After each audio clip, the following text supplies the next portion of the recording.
Actualité assez chaude pour le basket français avec des nouveautés qui ont été annoncées lors de l'Assemblée générale de la LNB ce jeudi. Un petit peu de temps s'est passé depuis, mais ces nouveautés, c'est vrai, ont fait couler beaucoup d'encre sur les réseaux. Pour débriefer de ce sujet, j'ai fait appel à deux supporters qui supportent respectivement Limoges et Antibes. Limoges en Betclic Elite et Antibes en Pro B. Romain, supporter et fondateur du génialissime média The Upset Media, et Cyril, membre du club des supporters des Sharks d'Antibes. Bonjour messieurs, comment allez-vous? Ça va nickel et toi? Salut, ça va? Et Ah, vous? très bien, très bien. Très content de vous avoir pour cette petite émission. Alors, avant de vous laisser vous exprimer sur le sujet, il faut refaire un petit peu l'histoire. Il y a un cadre qu'il faut poser et qui est à la base de ces changements qui vont s'opérer. C'est qu'il y a un an environ, une réforme a été adoptée qui va faire passer la Betclic Elite de 18 à 16 clubs, avec notamment 3 descentes cette année. Et donc, forcément, la Pro B va passer de 18 à 20 clubs la saison prochaine. Ça, déjà, c'était une grosse annonce. Mais la LNB en a remis une couche ce jeudi lors de l'Assemblée générale. Un certain nombre de changements vont être adoptés qui vont impacter directement ces deux championnats. Et du coup, sans plus attendre, je vous propose d'énumérer au fur et à mesure ces changements en commençant par la Betclic Elite. Déjà, à chaud, le passage de 18 clubs à 16 clubs l'année prochaine, qu'est-ce que ça vous inspire? C'est compliqué quand même parce que on cherche à réduire les matchs, donc ça c'est un point qui est franchement légitime, mais ça me semble quand même assez peu, 16 clubs en élite dans un championnat de France, donc je demande à voir en vrai la première saison comment ça va se passer, mais pour moi c'est pas forcément l'idée du siècle en tout cas. Ça diminue les matchs pour une élite, Ouais, pour ton club, ça va les augmenter, donc ouais, non, c'est ça va être sûr. assez compliqué d'y trouver son compte. Mm. Et ouais, parce que du coup, la Pro B va passer à 20 équipes, donc ça va alourdir le calendrier, ça va. Je sais pas, je sais pas encore comment ça peut se passer, mais pour moi, c'était pas forcément une très bonne idée quand c'est apparu dans la presse au début. Donc On le voilà. sait, c'était principalement pour essayer de soulager les équipes européennes, notamment qui jouent en Euroleague et qui font face à un calendrier assez dense, mais ça se répercute sur l'ensemble des clubs. Mm. Alors que la majorité des clubs, en tout cas, dans une Betclic Elite à 18 clubs, ne figurent pas en Coupe d'Europe ou ne vont pas assez loin pour vraiment être sur les rotules en fin de saison à cause des Coupes d'Europe. Mm. Non, mais après, moi, à l'époque, on n'a pas entendu beaucoup de clubs de, par exemple, la FIBA Europe Cup qui se plaignaient du calendrier. Ça vise vraiment Monaco et du coup l'Asvel qui joue en Euroleague. Et maintenant Paris qui va du coup l'intégrer. Mais pour des clubs comme Blois, par exemple, le SQBB, et tous les clubs qui sont pas forcément dans le haut de tableau, mais pas forcément relégables et qui sont dans un milieu de tableau, réduire le nombre de matchs, ça veut aussi dire parfois réduire le nombre de chances pour les playoffs et du coup plus le droit à l'erreur et ça va peut-être favoriser les équipes top budget à du coup pouvoir aller en playoff en limitant ces miracles entre guillemets comme le SQBB cette saison. Donc il faut voir comment ça va se passer. Il va y avoir d'autres décisions qu'on verra après qui peut-être peuvent aider ces clubs-là, mais en tout cas, l'idée seule de passer la Betclic Elite à 16 clubs, c'était pas forcément une bonne nouvelle, en tout cas pour les petits.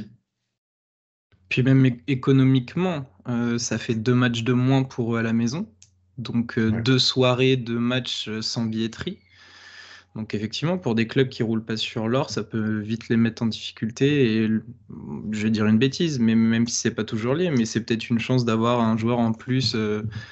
S'il y a une galère, bah, tu le payes comment? Bah, souvent, faut des sous. Et ouais, enlever 2 matchs et pour les petits clubs, c'est pas incroyable. Et puis pour favoriser les équipes européennes, ouais, argument un peu facile pour se cacher. Je suis pas fan de l'idée. Ouais. Il y aura une autre mesure qui économiquement pourrait impacter les clubs. On aura l'occasion d'y revenir.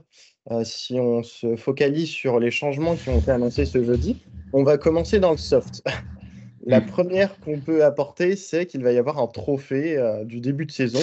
Donc, c'est le premier changement, l'instauration d'un trophée en marge de la saison qui va regrouper en septembre 4 équipes, le champion de France Pro B, le vainqueur de la Leaders Cup qui sera Paris, le vainqueur de la Coupe de France et le champion de France Pro B qui, je l'espère, sera La Rochelle.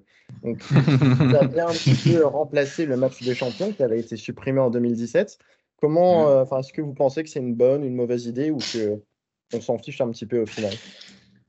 Bah, S'en fiche complètement, je veux pas le Oui. cacher. Hein. Ah oui, vraiment, on s'en fiche et Complet. surtout, je vois pas l'intérêt. Vous pensez vraiment que La Rochelle peut battre Monaco, par exemple, dans un tournoi comme ça, ou le Paris Basket? Enfin, pour moi, c'est c'est une fausse bonne idée en soi. Certes, pour la pré-saison, ça peut être sympa de faire jouer les clubs, mais il faut que ça reste des matchs amicaux. Là, et moi, j'ai une autre question aussi. Comment on fait si le champion de France, c'est le vainqueur des playoffs, enfin, le vainqueur de la Coupe de France ou de la Leaders Cup également? Qui va être repêché? Comment ça va se passer aussi? Parce que ça, la Ligue n'a absolument pas communiqué là-dessus. A Mais priori, ils vont communiquer un petit peu après. Ouais, voilà, Ah mais oui. ça fait un peu amateuriste. On a eu une Ouais. idée à la con, mais on n'a pas essayé de parler de toutes les modalités. Du coup, c'est vrai que vous avez raison. Il va peut-être falloir qu'on s'y mette là-dessus parce qu'on n'y a pas pensé à ce scénario. Ça fait très amateur quand même. Et comme disait Cyril, elle a quoi comme réelle valeur cette coupe, à part faire oh là là, vous voyez, oh la Ligue, elle travaille bien, on réunit tout le monde, oh on est ensemble. Rien du tout. Rien. Enfin, Oui. Au-delà du c'est. sportif, je pense que c'est surtout l'image. C'est de faire un tournoi qui sera peut-être. Oui, non, je pense que c'est vraiment pour l'image, puisque à ce stade-là de Ouais. la saison, de toute façon. Oh oui, c'est vrai que c'est grâce à ce tournoi de début de saison qu'on va Ouais. redorer l'image de la Ligue. Oh bah là, pouf, Ouais, mais on va être bien après, avec ça. c'est vraiment que pour l'image et la Ligue l'a un peu confirmé parce qu'ils ont dit que le Media Day du coup de Betclic Elite et de Pro B aura lieu pendant ce tournoi en plus. Donc c'est vraiment juste une opération com pour lancer la saison, faire le trailer et dire oh là là, il y a un petit trophée avant que la saison elle commence, préparez-vous, ça va commencer. Mais sinon, il n'y a aucun intérêt à un tournoi comme ça, je pense. Surtout avec 4 équipes seulement. Ça me paraît, ça me Par paraît contre, faible. il va falloir qu'il soit très bon sur tout l'à côté. Ça veut dire que en marge du tournoi, tu fais le Media Day, mais ça veut dire que ce soit ton contenu numérique, que ce soit ta communication, que ce soit, je sais Oui. pas, je sais pas où va se trouver ce tournoi. Si c'est sur Paris, en plus, ça va tomber pendant les Jeux paralympiques, donc il semblerait que déjà la salle va être difficile à trouver. Donc ça encore, c'est bien pensé. Mais c'est surtout comment tu vas ouvrir ce tournoi. Est-ce que tu vas essayer d'y amener un maximum de monde, mais quels événements tu vas mettre à côté pour amuser les familles, les gamins, etc. Donc en fait, c'est tout ça qui va devoir être nickel pour essayer de bien nous vendre le truc. Parce que si c'est juste Ouais. faire un tournoi qui sera peut-être pas diffusé, ou mal diffusé, ou pas visible du tout, mais bon, c'est cool, c'est pour la LNB, du coup on va faire 3 posts Instagram, c'est tout le décor autour qui va être ultra important aussi pour nous vendre ce projet. Ouais, et Ouais, du bien coup, sûr. si j'ai bien compris aussi, du coup, il n'y aura pas lieu cette année, ça sera à partir de 2025, je crois. Enfin, Bah en alors, fait, le il y a écrit communiqué est tellement flou la LNB que. comptait lancer le tournoi dès septembre 2024, mais les Jeux paralympiques, monopolisant toutes les salles envisagées, Hmm. décaleront le grand début de cet événement organisé en marge du Media Day. Voilà, c'est ce qui est Décalé, on ne sait sorti. pas quand. Mais Voilà, on ne sait pas quand, on ne sait pas où et on ne sait pas comment si jamais il y a un triplé. Avec Franchement, ça, c'est en tout cas, c'est ça un peu. donnera vraiment Ouais. le coup d'envoi de la saison. Comme tu dis, je pense que ça va vraiment être de l'image. Il va falloir que, en plus, c'est en marge du Media Day, donc ça va vraiment être le coup d'envoi de la saison. Et potentiellement, s'ils travaillent bien sur l'aspect communication, ça peut attirer du monde, sachant qu'on devrait quand même avoir de belles équipes, hein, quand on parle du champion de France, le vainqueur de la Leaders Cup qui sera à Paris, le vainqueur de la Coupe de France, il y aura de belles équipes, donc pourquoi pas. Ouais, mais après, moi, je veux faire un parallèle, par exemple, avec la Leaders Cup Pro B.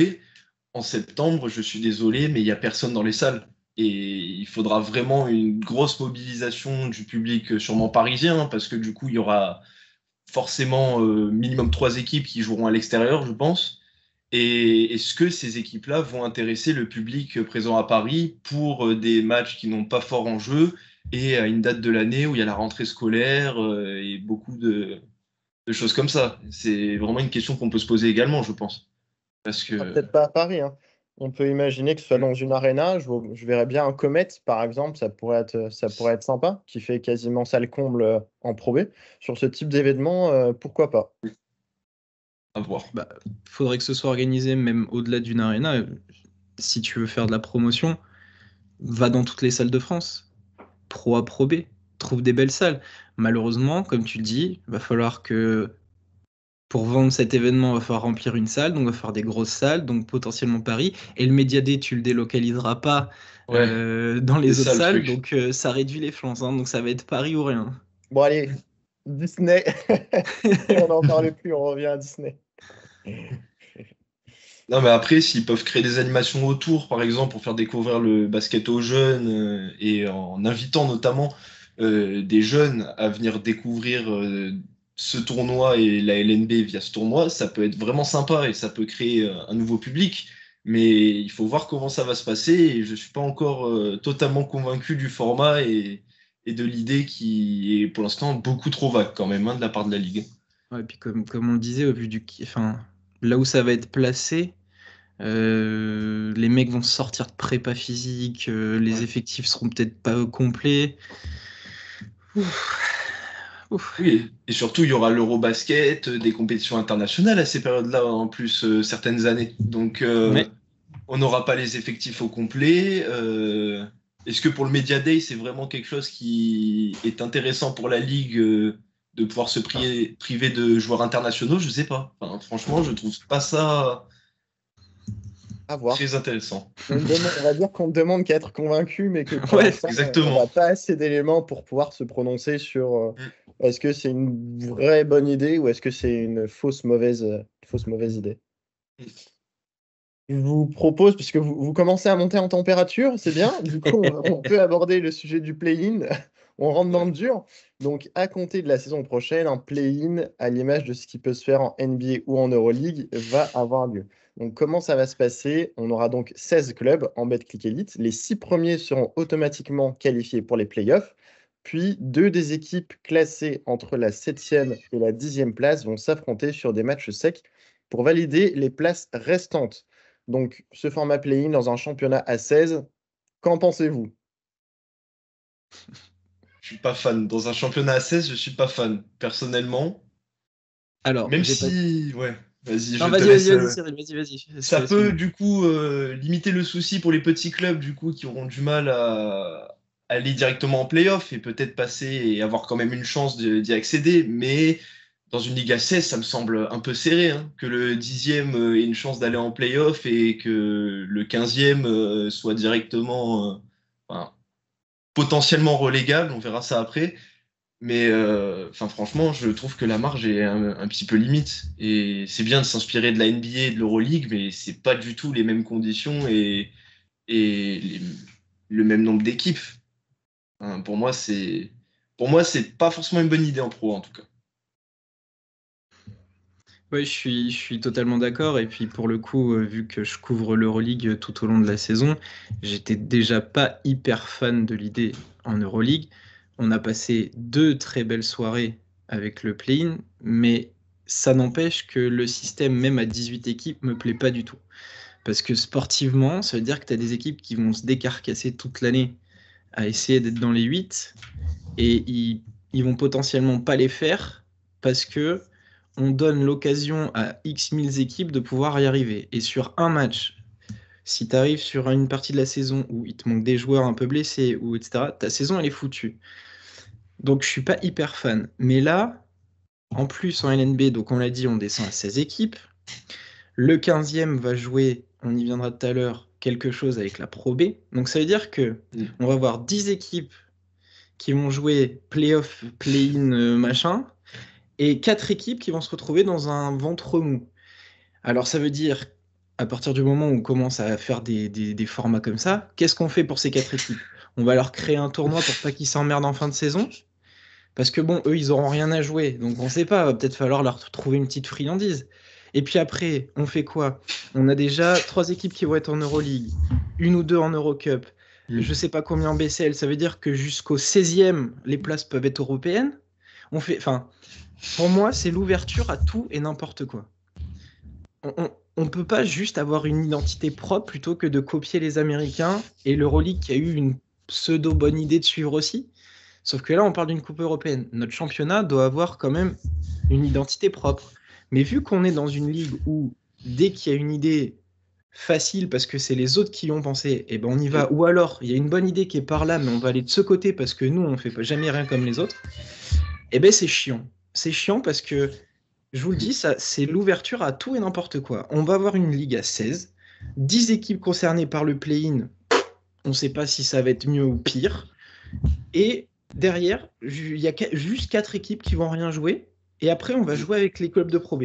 Pour moi, ça n'a aucun sens. Ça n'a aucun sens. J'aime pas du tout l'idée. C'est copier pour copier. C'est faire genre on a travaillé. Et non, je suis pas fan. Je suis vraiment pas fan.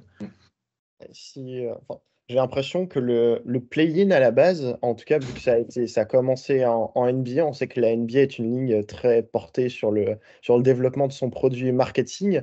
C'était vraiment un événement qui allait faire augmenter les affluences télé. Donc, ça ramène du suspense, ça ramène du storytelling. Donc, je peux comprendre que ça peut être hyper intéressant et kiffant à suivre pour les fans. Après, j'ai pas l'impression que c'est ce qui manquait à la Betclic Elite. Même Je en crois qu'on a Pro B, des on est dossiers sur plus chauds à traiter avant. Oui, Ouais, oui, et oui. puis même en termes de suspense, on est sur des championnats en fait qui sont hyper homogènes, que le 13e, en fait, en un ou deux matchs, une ou deux victoires ou défaites, en fait, tu peux te retrouver soit dans le top 8, soit à jouer le maintien. Donc j'avoue que je comprends pas trop en fait Ouais. l'idée d'avoir un play-in, alors que déjà de base, notre championnat, en fait, il est hyper serré. Donc je vois pas trop en fait ce que ça ramène. Ça ramène pas forcément de piquant, puisque le 13e ou le 14e, il perd un ou deux matchs, il peut être relégable ou il peut être dans le top 8. Mm.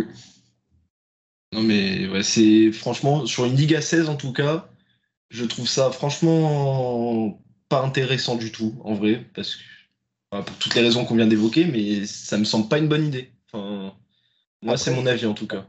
je doute pas que quand on y sera, en tout cas, ça va être super. Ah oui, non, On mais va, c'est sûr, on ça va c'est toujours regarder comme ces ça. matchs du play-in et ça va être très bien. Mais dans l'idée, ouais, je reste un peu mesuré et sceptique sur ce que ça peut vraiment apporter ou pas. Mm.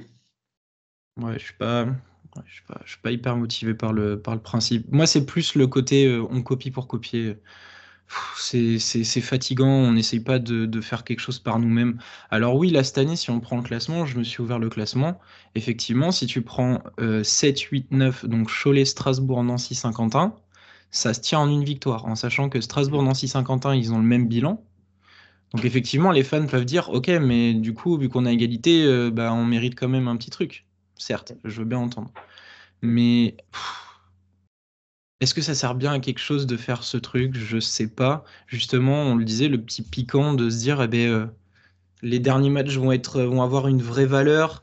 Essayer d'être dans les 8 quand t'es Saint-Quentin, eh ben, on se fait une saison pleine bourre, on essaie de l'avoir plutôt que de se dire, tranquille, on a 2 victoires sur le Mans d'avance, on est 10e, on va essayer de choper notre place en playoff sur un ou deux matchs et terminer. Donc en fait, Ouais. pour moi, ça enlève le côté compétition, le côté mordant de certaines équipes et de surtout certains présidents, etc., qui vont se dire oh, mais on est large, tranquille. Ben, c'est un Ouais. bon exemple parce que du coup, en Euroleague, on a un petit peu vécu le truc et on en parlait entre nous. Baskonia a joué contre le Maccabi, ils ont pris une énorme branlée. Les mecs n'ont pas fait l'effort de jouer, mais parce qu'ils savaient que derrière, s'ils perdaient le match, ils avaient le play-in de repêchage, on va dire, mais qu'ils l'avaient à la maison. Hier, ils reçoivent la Virtus, ils se qualifient en étant tranquilles, Et sans Moneke en plus. Donc, sans Moneke. Et du coup, on se dit, ok, est-ce que c'est pas un petit peu calculé? Est-ce qu'ils ont vraiment été aussi nuls que ça face au Maccabi alors que c'est une équipe qui était à leur portée? Ouais. Donc voilà, le système de calcul, on commence déjà à se le poser à ce niveau-là. Donc Et après, la Pro, du coup, enfin la Betclic Elite, ça sera du coup 16 équipes, du coup 30 journées. Est-ce qu'il n'y avait pas une volonté de la Ligue de se dire, ah ouais, mais 30 journées, est-ce que c'est pas un peu peu? Et du coup, est-ce qu'on rajouterait pas des matchs derrière? c'est possible. Et ils se sont peut-être rendus compte qu'en fait, c'était une énorme connerie de baisser autant le nombre de matchs, et du coup, qu'il y aurait des pertes économiques pour tout le monde, et que du coup, la saison serait plus courte. Mais Je sais C'est pas, fort possible qu'ils aient essayé de compenser, parce qu'en plus, les équipes oui, qui vont jouer le play-in, c'est oui, probablement c'est pas pas les les play. équipes qui seront européennes. Voilà. Ouais, justement, mais enfin, franchement, on essaye de régler un problème, on en crée d'autres, et on essaye de régler ces nouveaux en créant de nouveaux. Donc ça ne peut pas marcher, c'est toujours comme ça, c'est ça le problème. Il faut que ça s'arrête, c'est cette spirale qui ne s'arrête jamais, là, ça commence à... Là, sinon, dans 2 ans, on aura un tournoi de play-in descendant, jusqu'à où ça va aller? Des play-downs, peut-être qu'on aura Ouais. des play-downs. Mais Ouais, bon. qui existe encore chez les filles, hein. Ouais, en LFB, ouais, alors il y a ce principe-là, effectivement. Ouais. Donc, ce serait aussi intéressant d'avoir, il y a peut-être quelques joueurs qui ont dû s'exprimer publiquement. C'est possible. Alors, j'ai pas été attentif à tous les squeak talk, mais il me semble que Antoine Dieu s'était exprimé sur le sujet. Peut-être qu'Antoine Eto'o s'était exprimé sur le Antoine sujet. Mais en Naito, tout cas, ça m'étonnerait pas. ce serait intéressant de voir quel est l'avis directement des principaux concernés sur l'instauration de ce play-in. En tout cas, moi, j'ai pas vu beaucoup de réactions de la part de personnes de clubs ou de joueurs pour l'instant sur ces décisions, en tout cas. Et ça Ouais. m'étonne beaucoup parce que c'est quand même des gros changements qui sont franchement importants pour l'avenir du basket français, hein. Ouais, bien sûr, ouais. Alors, j'ai pas en tête les règles d'attribution des Coupes d'Europe, mais il sera intéressant du coup de se pencher aussi là-dessus. Une équipe qui termine 10e, est-ce qu'elle pourra prétendre à une Coupe d'Europe? On sait que c'est un petit peu Ouais. compliqué. Il y a beaucoup de licences qui sont attribuées par les différentes compétitions sur le long terme, qu'il y a des discussions pour faire fusionner la BSL et l'Euroclub, donc pas de visibilité. Mais en tout cas, ce sera intéressant de voir en fait quel impact peut avoir le play-in sur. Mm. Ben, Bah, on va potentiellement pouvoir ouvrir des places européennes à ces clubs. J'étais en train de calculer sur notre championnat, on a 9 équipes européennes. Donc, Ça fait. on prend les 3 premiers, Monaco, Paris et Lasvel. Euroleague. Bourg-en-Bresse, Eurocup. Cholet, BCL. Strasbourg, BCL. Ensuite, on descend. Le Mans a fait de la BCL. Dijon de la BCL. Et Gravelines a fait la FIBA Europe Cup. 9 équipes. Mm. C'est ce que je vous dis, on va finir par essayer de trouver des places européennes pour les autres, pour les autres, pour les autres, et le 14e va pouvoir être européen.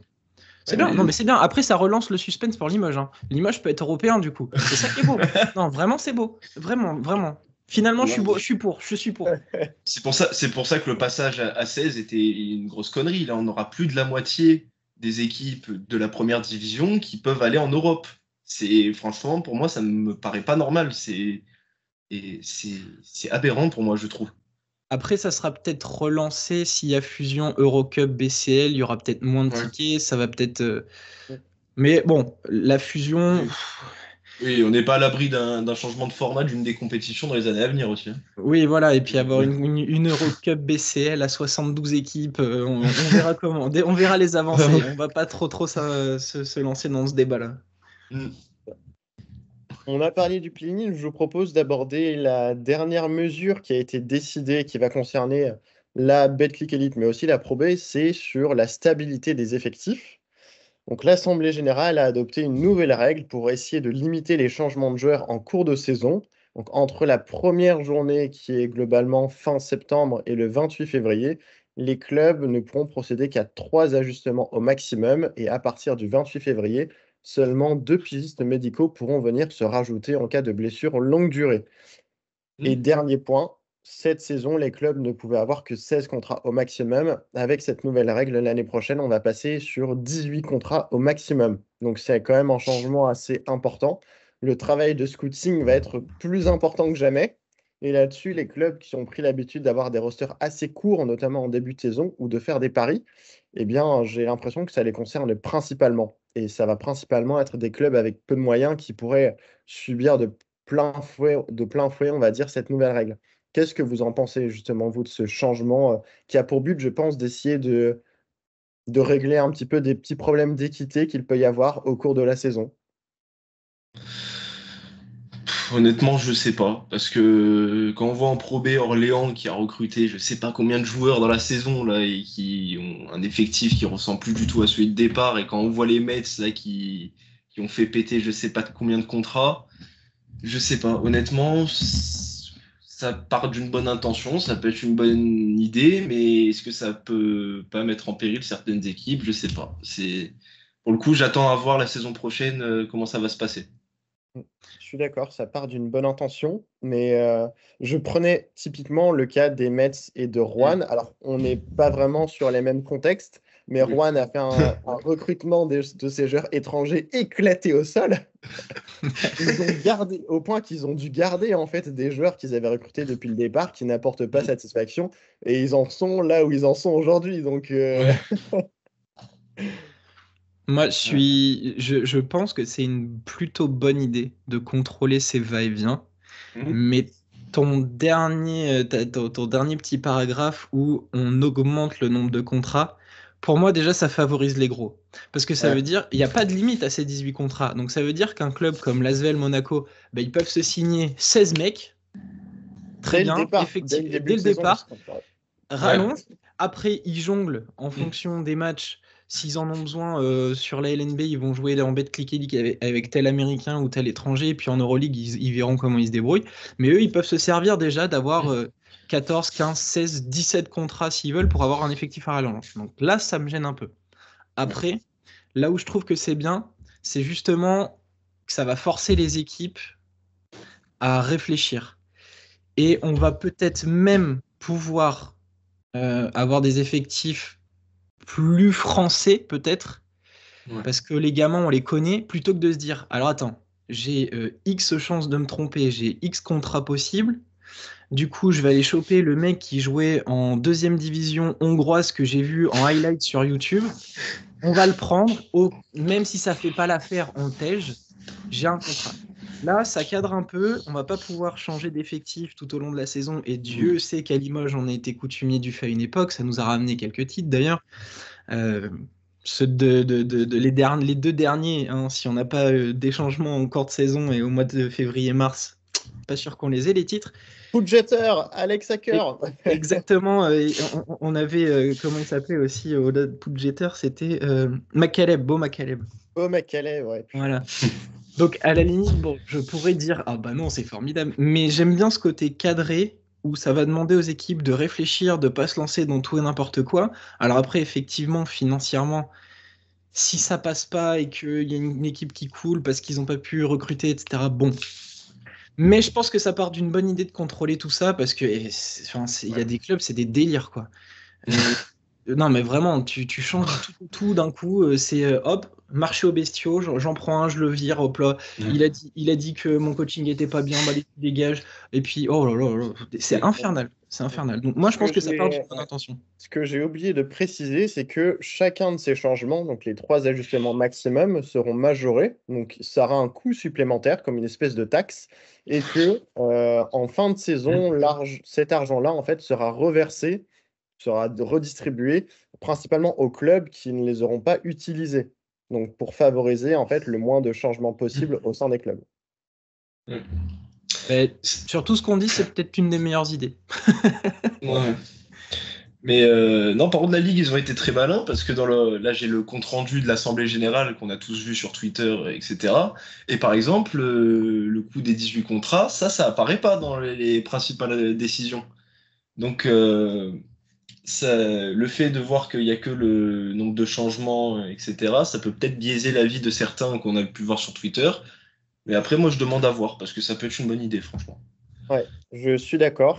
Je me questionne quand même pas mal sur ça va avantager forcément les gros, ça va avantager les plus riches. J'ai du mal à voir comment des clubs qui sont déjà en difficulté, comme le Portel, Saint-Quentin, comment ces clubs-là, au final, ils vont pouvoir recruter peut-être 12 joueurs au début de saison, alors qu'ils tournent plutôt à 9 d'habitude. Parce que clairement, eux, s'ils se ratent, en fait, ils pourront, ils peuvent vraiment galérer tout au long de la saison. Donc j'ai un Ah peu oui, là, du mal à voir ça sera la comment, course au play-in maximum, là. Là, il n'y aura pas de. dans le meilleur des cas. Dans le meilleur des cas, ouais. C'est là où je suis un petit peu plus, je reste mesuré. J'ai l'impression que ça peut vraiment fragiliser les petits clubs, quoi, qui ne peuvent pas faire autre chose en fait que de faire des paris.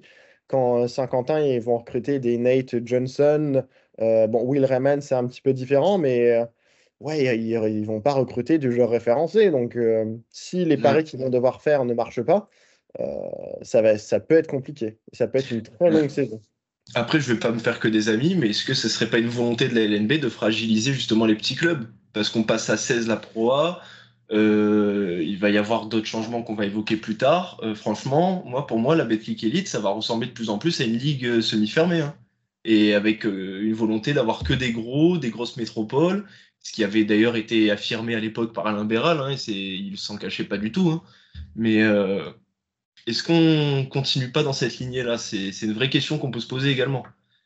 C'est possible, on peut voir le verre à moitié plein ou à moitié Ouais. vide. Ça peut les fragiliser, mais ça peut aussi essayer Oui, de les challenger à se réinventer et à essayer d'aller trouver d'autres moyens de financement, de sponsoring, puisque de toute façon, l'argent, ça reste le nerf de la guerre.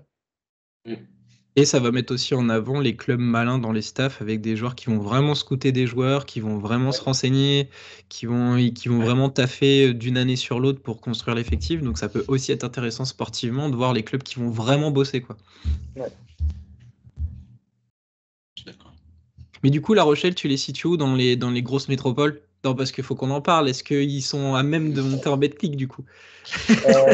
Ils pourraient, hein, ils ont déposé un dossier, même Oh, c'est s'ils sûr. auront une délégation pour jouer à Gaston Nevers, si jamais ils montent, ils pourraient monter, mais par contre, ce sera hyper compliqué, enfin, ce sera trop compliqué, ils feront l'ascenseur, on va pas se le cacher. Surtout avec cette règle-là, maintenant, Ouais. Non, mais tu disais à Alain Béral que La Rochelle, ils allaient monter en Betclic Elite, ils se foutaient de ta gueule à l'époque, hein. Le était mort de rire, hein. bah, Mais il y a c'est. 3 ans, ils étaient en National 1, donc Non, mais ouais. oui. Et quand on voit on voit que ce mec, par exemple, ne voulait même plus de Foss au profit de Marseille et tout, ça en dit long quand même sur ce que la Ligue voulait à l'époque et ce qui peut-être n'est plus le cas avec Philippe Hausseur. Mais le changement à 16, quand même, c'était une volonté d'avoir des grandes villes et des clubs qui font de l'argent et qui ont un haut niveau. Bah, Et on se dirige vers ça, hein, rien qu'avec les oui, arénas. Les arénas, elles sont construites dans des ouais. grosses métropoles. Mm. Non, c'est sûr. Bon, après, Saint-Chamond, ça reste Saint-Étienne, mais par exemple, c'est pas. En fait, c'est ça le problème avec la Ligue, c'est qu'ils voulaient des gros clubs, mais pas les clubs de banlieue, en gros, vraiment les villes en elles-mêmes. Et ça avait été évoqué, et je sais pas, je suis pas serein en tout cas sur l'avenir de la Ligue pour les clubs comme ça. À voir, à voir, à voir. Ouais. Petite transition faite, on reste sur le play-in, mais on passe du côté de la Pro B, parce que forcément, il y a également un changement qui va impacter les deux divisions, c'est que le 15e de Betclic Elite, qui sera donc l'avant-dernier, va intégrer les playoffs de la Pro B. Donc, ce qui veut dire que le 15e va affronter le 6e de Pro B, donc aura l'avantage du terrain en quart de finale de Pro B. Par contre, pour le reste des playoffs, le 15e de Betclic Elite n'aura pas l'avantage du terrain jusqu'en finale des playoffs de Pro B, ce qui est la Ouais. mesure qui, pour la Ligue, permet de rééquilibrer un petit peu les débats. Sachant qu'on le sait, en Betclic Elite, on a le droit de jouer avec 6 étrangers, alors qu'en Pro B, seulement 4 au maximum. Donc, Non, mais messieurs, je vous laisse vous exprimer sur ce changement. juste, dis-moi si je me trompe, mais c'est le 6e ou le 5e qui affrontera le 15e? Parce Ce que, sera le 6e de Pro B qui affrontera, il me semble, le 15e. attends, je vais vérifier ça en même temps. Mais moi, il y a un truc qui me fait doucement rire, c'est que la course du coup, à la place qui sera contre la Betclic Elite, toutes les équipes vont essayer de la déserter, hein, selon les équipes qui sont en Pro 1. Ah, c'est fort Ça va c'est fort créer possible. quelque chose, des calculs inimaginables entre les clubs, etc.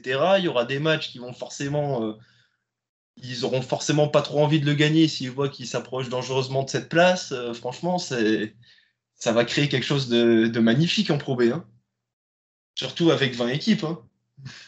J'attends de voir en vrai, hein, comme on le disait, Ouais. peut-être que le changement de contrat que tu peux avoir et le maximum de changements que tu peux opérer au sein de la saison peut créer des difficultés à certains clubs de Betclic Elite qui seront relégables, notamment. Donc, on peut se retrouver avec des équipes vraiment mal ficelées. Euh, et je suis pas sûr que les équipes de Pro B qualifiées en playoff soient beaucoup moins forte que des équipes relégables de Betclic Elite. Bah, ça va Par dépendre du exemple, contexte. ouais, un C'est... Blois, par exemple, Blois serait une très bonne équipe de Pro B, mais ce serait pas injouable, à mon avis, pour une équipe de Pro Oui. B de pouvoir taper Blois. Ouais, non, mais c'est sûr. Mais par exemple, en tant que supporter anti-Bois, quand je vois Rohan et ses coups, là, j'ai pas envie de me le taper, lui, hein, en playoff. Hein. Et DJ Enfin, Cooper. franchement, moi, ça me ferait chier. Hein. Oh, tu te bats toute la saison pendant 38 matchs. Par- Enfin, oh, déjà, il y a 8 matchs de plus en Pro B qu'en Pro A pour les équipes qui, du coup, voudront tenter de monter. Parce que ça aussi, ça c'est un problème, ça, le nombre de matchs, la différence. Du coup, on a une Ligue à 16 et une Ligue à 20 maintenant. Alors qu'avant, c'était 18-18. Il y a un trop gros écart. Et pour moi, c'est pas du tout une bonne idée. Après, on verra. Si ça se trouve, jamais un 15e de Betclic Elite n'arrivera à se sauver la peau. Hein. Et c'est ce qu'honnêtement j'espère pour la Pro B, hein, parce que sinon, ça veut dire qu'une montée et ça renforce cette idée de ligue semi-fermée. Mais pour moi, c'est pas une très bonne idée.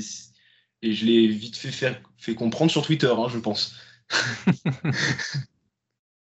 C'est possible. Après, ouais, en reprenant l'exemple de Rouen, avec effectivement le nombre de changements autorisés qui est de 3 au maximum, à Rouen, tu n'aurais pas eu de Sekou Doumbouya et pas sûr Sûr. que tu aurais eu DJ Cooper non plus. Hein. Je suis d'accord, mais la pro B, enfin la pro A, surtout la Betclic Elite, j'arrive toujours pas avec ce naming. La Betclic Elite, le problème c'est que c'est ce qu'on a dit tout à l'heure, c'est que à une ou deux victoires près, on peut être en playoff ou relégable. Et il y a des équipes qui peuvent se retrouver 15e par malchance, mais qui sont forcément meilleures que des équipes de Pro B. Et surtout, il y a parfois une différence de budget, parce qu'il y a des droits télé qu'il n'y a pas forcément en Pro B, même si en ce moment c'est compliqué. Mais enfin, franchement, ça me paraît quand même assez déséquilibré. Au moins pour le premier tour de playoff d'ascension. Ouais, je suis d'accord. Ça va vraiment être la guerre en Pro B. Déjà que Mm. c'est considéré comme la deuxième La- meilleure Ouais. seconde ligue européenne. Mm. Tu rajoutes 2 équipes, donc il y aura 20 équipes. Ouais. Là, tu as 3 équipes donc, de Betclic Elite qui Mm. descendent. Bon, on verra ce que vont donner Ouais. les Mets. Est-ce qu'ils vont continuer d'exister? Mais tu rajoutes au minimum 2 grosses équipes que seront Blois et très fortement Rouen, je pense, Mm. malheureusement. Donc, ça veut dire que enfin, ouais, le top 8 de Pro B va être hyper compétitif. Et en soi, moi, je suis assez hypé de voir le 15e de Betclic Elite aller en Pro B parce que franchement, on va avoir que des équipes de malades. Mais en termes d'équité, c'est vrai que malheureusement, Ouais. c'est pas l'idée qui me semble la plus aiguisée. Hein. Mais Oui, et surtout, pourquoi affronter soit le 5e, soit le 6e? Parce que moi, j'ai vu 5e, là, du coup, sur C'est l'Assemblée cinquième. 5e, Générale. ok. C'est Ouais, bah, du cinquième. coup, moi, je suis Antibes, je suis 6e, je vois que je peux monter 5e, je perds direct. Hein. Enfin, franchement, j'ai pas envie de prendre le risque, je préfère affronter une équipe que tu vois toute l'année, que tu as déjà affronté 2 fois dans la saison, voire plus avec l'histoire de Leaders Cup ou quoi, bon, même si ça va changer de format, ça. Mais moi, je préfère affronter une équipe que je connais plutôt qu'une équipe qu'on n'a pas affrontée de la saison et qui potentiellement peut nous éteindre. Et ça Ouais, va créer des soucis dans le classement, je pense. Et attention, parce que ça peut provoquer des matchs avec des scénarios très très bizarres. Hein. il y a plein de calculs et en même temps, il n'y en a pas tant que ça, vu que Ouais. ce sera toujours les équipes classées de 2 à 6 qui seront automatiquement qualifiées. Si Ouais. tu fais trop de calculs, tu peux te retrouver dans le play-in Oui, et non, c'est le sûr. play-in, ça peut être hyper dangereux. Donc, C'est sûr, mais est-ce que ça va pas créer une sorte de paranoïa chez les boards de certains clubs qui ne voudront absolument pas affronter du coup l'équipe de Pro A et du coup au final l'équipe de Pro B chutera dans le classement et ne pourra même pas prétendre à une place de playoff parce qu'il y a certains clubs qui sont capables franchement de faire ces calculs-là hein. Et ce je les serait- comprends en tout cas. Hein. je pense que ce sera un mauvais calcul parce que Mm. c'est tellement la guerre que tout le Oui, monde peut taper tout le monde et aller en play-in, ce serait trop dangereux. Et de toute façon, en play-off, il faut gagner. Il faut gagner. Enfin, oui, oui. toutes les équipes vont être dangereuses. Donc, Mm. bon, le 15e de Betclic Elite, il va falloir lui passer dessus à un moment ou un autre. Hein. Ouais. Donc, si c'est pas en quart de finale, ce sera en demi. Non, c'est sûr. Mais Je sais pas, ça peut créer quelque chose d'assez étrange quand même aux alentours de la 6e et 5e place, en tout cas. Ouais. Toi, Romain, qui suis peut-être un petit peu moins la Pro B, qu'est-ce que ça t'évoque, le fait que l'avant-dernier de Betclic Elite soit reversé en Pro B? À partir d'écart, je trouve ça illogique.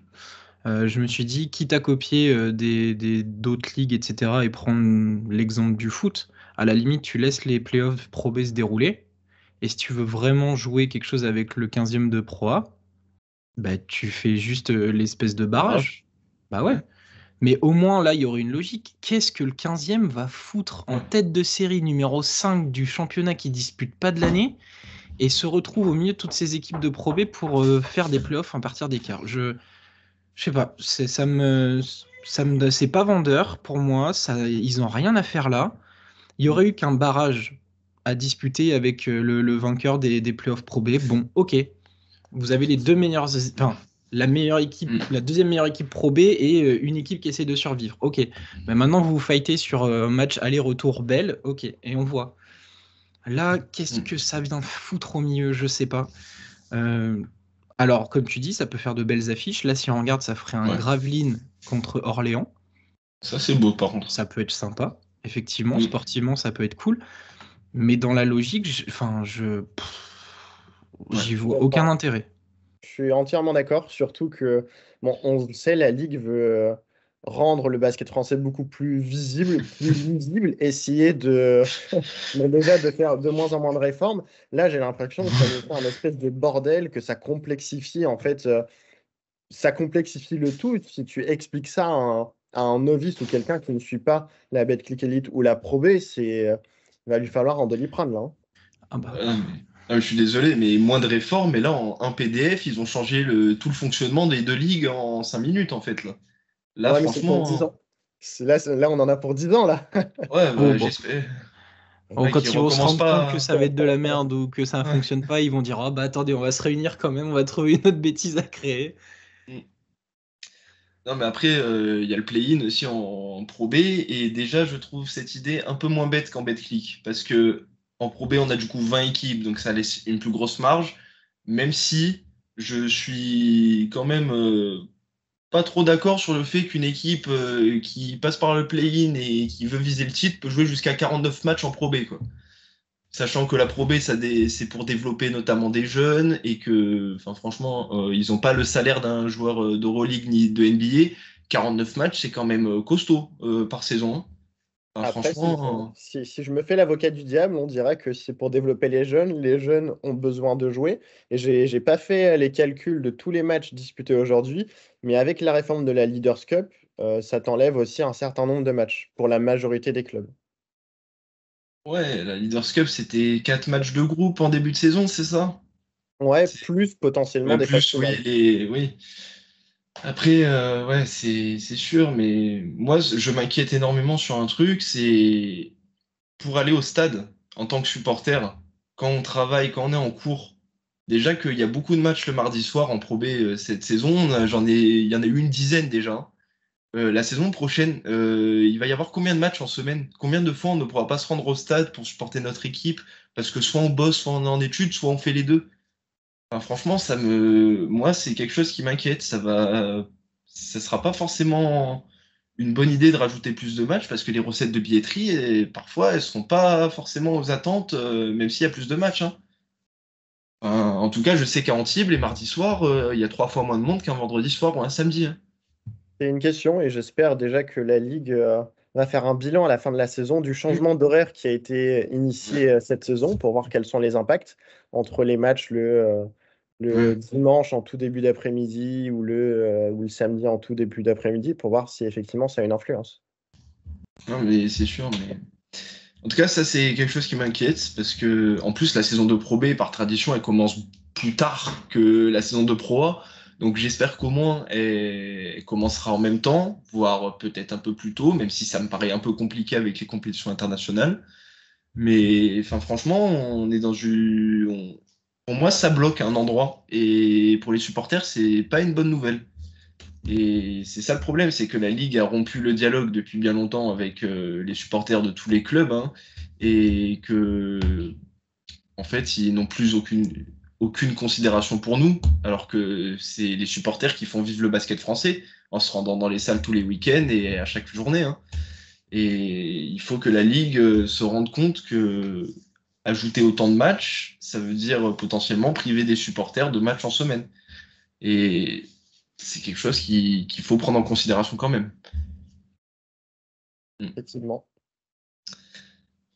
Après, moi je suis en Pro B, je suis pour le play-in globalement, parce que je pense que là, cette année, par exemple, du 13e à la 8e place, ça se jouait sur 2 victoires, voire une seule pendant bien longtemps. Ça peut rajouter du challenge, ça peut permettre à des équipes qui, par exemple, ont fait un mauvais début de saison, comme c'était le cas de beaucoup d'équipes cette année d'ailleurs, beaucoup de gros, notamment mon équipe, hein, Antibes, même si les playoffs cette année, ce sera compliqué, je pense. Mais sur une ligue à 20, ça me choque moins en tout cas que dans une ligue à 16. Même s'il y a toujours ces problématiques de nombre de matchs et voilà, hein. Ouais, bien sûr, ça peut être intéressant. Après, comme le disait Romain, là, pour le coup, ça va encore accentuer le fait que tu vas avoir un championnat à 2, voire 3 vitesses. Tu vas avoir Ouais. peut-être 3-4 équipes qui vont se battre pour le maintien, 10 équipes qui vont se battre pour le play-in, et tu vas avoir un pool de 4-5 équipes au final qui vont pas jouer grand-chose. Donc, Ouais. ces clubs-là, peut-être qu'elles se satisferont d'être maintenues, hein. Oui, bah, On verra. il y a pas mal de clubs quand même qui aimeraient être dans ce groupe de 4 équipes qui jouent rien, hein. Je pense à Aix-Maurienne qui chaque année se font un petit peu dessus à l'approche de la fin de saison. Mais en Pro B, en tout cas, c'est moins choquant parce qu'il y a le passage symbolique de la Nationale 1 à la Pro B. Quand tu descends en Nationale 1, tu ne fais plus partie de la LNB. En quelque sorte, tu n'es plus autant exposé, même si l'exposition de la Pro B, c'est pas encore trop ça. Mais il y a... ça me choque moins qu'en Pro, en tout cas. C'est... Mais bon, à voir. Il faut prouver maintenant. Il faut prouver que ces changements sont une bonne chose pour le basket français. Même si on les critique aujourd'hui, peut-être que dans un an, on trouvera que c'était l'idée du siècle, en fait. Mais bon, on verra. Peut-être. Effectivement, on verra. Et dernier changement également pour la Pro B. Pareil qu'en Betclic Elite, on aura le même nombre de changements autorisés, sauf que le nombre de contrats maximum restera à 16 au lieu de 18. Ça, j'ai l'impression que globalement, ça n'aura que très peu d'impact parce que j'ai pas l'impression que les clubs aujourd'hui en Pro B, ils abusent des changements à outre mesure, en tout cas pour la majorité des clubs. Donc, c'est peut-être pas plus mal. Puis ils en ont pas forcément les moyens, donc ça Exactement. tentera pas des gens à vouloir surutiliser les contrats et se mettre dans le rouge, même si en France on est Ouais. plutôt bien contrôlé à ce niveau-là. Mais déjà ils en ont pas les moyens, donc à quoi ça sert de leur donner 2 chances de plus, si ce n'est de potentiellement les ruiner, quoi. Donc non, ça c'est plutôt bien pensé, je pense. Ouais, Hmm. exactement. Et moi, par contre, il y a un truc qui me plaît en Pro B, c'est le nouveau format de la Leaders Cup. Là, entre les 4 premiers, là, à l'issue de la phase aller. Ça, pour le spectacle, des matchs, des demi-finales aller-retour entre les 4 premiers plus finale, ça va proposer des matchs de gros niveau, par contre, hein. Et ça Ouais, sera tout à une fait. belle, ça peut être une belle exposition pour la Pro B. C'est Après, à peut-être voir la comment ça sera meilleure. mis en place. Ouais, c'est peut-être la meilleure nouvelle et la meilleure Mhm. nouveauté proclamée pour la Pro B, parce Oui. qu'on le sait, hein, le format traditionnel de la Leaders Cup, c'est beaucoup de matchs des phases de poule en tout début de saison, pendant les phases de Ouais. préparation. Donc, il y a beaucoup de clubs qui ne la prenaient pas sérieusement et qui s'en servaient simplement de matchs de préparation. Ouais. Donc là, au moins, ça rajoute un enjeu vraiment supplémentaire. Ouais, mais après, du coup, on va repenser ça autrement. C'est que, du coup, cette compétition de préparation, entre guillemets, de la Leaders Cup qui n'était pas jouée à fond par beaucoup de clubs, bah, du coup, ça veut dire qu'il va falloir, du coup, jouer beaucoup plus de matchs amicaux en début de saison pour pouvoir se roder. Et est-ce que c'est forcément possible pour tous les clubs en dehors, avant Ah, le début de saison? Je sais pas. ils n'auront pas Et le choix. oui, c'est sûr, mais ça retire cette préparation qui était intéressante, même s'il n'y avait pas beaucoup de monde dans les salles, même si c'était pas les plus grands matchs, c'était sympa de se retrouver avant le début de la Pro B avec les supporters pour regarder un peu comment l'équipe évoluait et tout.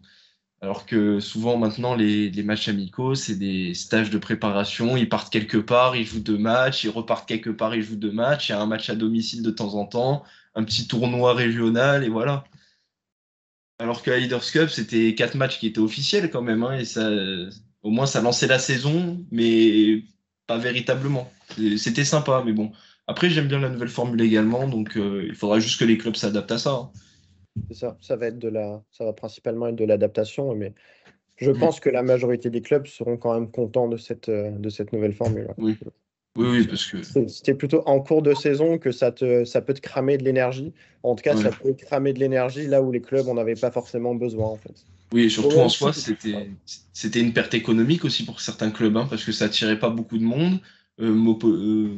Mobiliser toutes les infrastructures, les employés et tout pour des matchs qui accueillent si peu de supporters, parfois ça arrangeait pas forcément tous les clubs et c'est peut-être une bonne idée du coup Ouais. d'avoir retiré ces matchs-là. Au même titre que la Coupe de France, bon, qui n'a pas fait Mm. partie là, des changements votés ce jeudi, mais le format de la Coupe de France a aussi un petit peu évolué pour Mm. essayer de rehausser le niveau et de rééquilibrer les choses, parce qu'il y a quand même beaucoup de clubs cette année, notamment, qui ont un petit peu bazardé la Coupe de France en déclarant forfait, hein, tout simplement. Mm. Donc, c'est sûr, c'est compréhensible. Et surtout en Pro B l'année prochaine. Il n'y a personne qui aura l'ambition d'aller le plus loin possible, je pense, en Coupe de France, vu le nombre de matchs. Donc ça va favoriser l'élite de la Betclic Elite à se battre dans des gros matchs et des belles affiches, je pense. Mm, tout à fait. Après, il faudra voir. Je crois qu'on a abordé les principaux Mm. changements qui vont avoir lieu. J'ai l'impression qu'on est tous un petit peu sceptiques. Ouais. Faudra voir ce que ça va donner. Est-ce que vous avez un mot de la fin? En tout cas, qu'est-ce que vous avez envie de retenir de ça pour la saison prochaine? Mhm. Pour réfléchir un petit instant, euh, Monsieur Hausseur a dit qu'il voulait remettre la Pro B au centre de la LNB. Avec ses décisions, c'est pas forcément vraiment le cas, mais j'espère qu'on se trompe aujourd'hui et que ces décisions vont faire du bien au basket français parce que on a eu Wembanyama, on a eu beaucoup de prodiges, on a eu de belles heures, notamment avec l'Eurocup récemment, mais il manque quelque chose toujours dans ce championnat de France qui pourra montrer qu'on est un des meilleurs d'Europe. Et j'espère que ces décisions pourront le montrer, même si on est sceptique aujourd'hui. J'espère que la Ligue fait les bons choix et je leur fais confiance, même si je ne devrais pas forcément tout le temps. Mais Je vois comment sourire là. j'espère que ça va faire du bien pour tous les clubs même si ça me semble quand même un petit peu compliqué. Ouais, je partage son avis. J'ai juste envie d'avoir tort et que la Ligue Ouais. nous montre que c'est bien réfléchi. Après, il y a des fondations. C'est comme pour un joueur de basket, les fondamentaux, c'est la base. Et je pense que la Ligue doit se pencher sur d'autres choses avant de se lancer dans des Oui. projets comme ça. Mais s'ils me donnent tort, bravo à eux. Mm. Je suis entièrement d'accord. Je pense tout de même que ça va nous amener à avoir toujours de très beaux matchs la saison prochaine, que ce soit Oui. Ça en c'est sûr. Betclic Elite comme en Pro B. Il y a des choses qui sont pas inintéressantes. J'ai hâte aussi de voir ce que les changements en termes de limites de changement de joueurs pendant la saison vont apporter au club, comment ils vont se structurer par rapport à ça pour faire face, quelles stratégies ils vont adopter. Donc ça va être très intéressant de pouvoir suivre tout ça. Et effectivement, aujourd'hui, la Ligue doit aussi se pencher en priorité sur la question de la visibilité et de la retransmission, on va dire, de ces matchs, vu les problèmes actuels. Mm. Et il faut pas Merci que beaucoup. Ouais, juste, il faut pas que ces difficultés affectent la ligue parce que c'est vraiment le seul point noir qu'il peut y avoir suite à ces décisions. Si on fait évoluer le championnat avec du sportif qui est beaucoup plus solide, il faut que derrière le dialogue avec les supporters, les clients et les diffuseurs aussi se fasse correctement et dans de bonnes conditions. Tout à fait, c'est tout ce qu'on espère. Merci beaucoup, messieurs. J'imagine que d'autres précisions seront apportées en temps voulu par la Ligue nationale de basket. Et on va aborder ces dernières lignes droites de la saison avec beaucoup d'excitation parce qu'on est en plein dans la course au maintien, à la course au play-off. Et ça va être très chouette de pouvoir continuer à suivre ça sur les sites de paris en ligne. Je vous remercie et puis je vous dis à très bientôt. Merci à toi. Ciao, Merci ciao. beaucoup. Salut.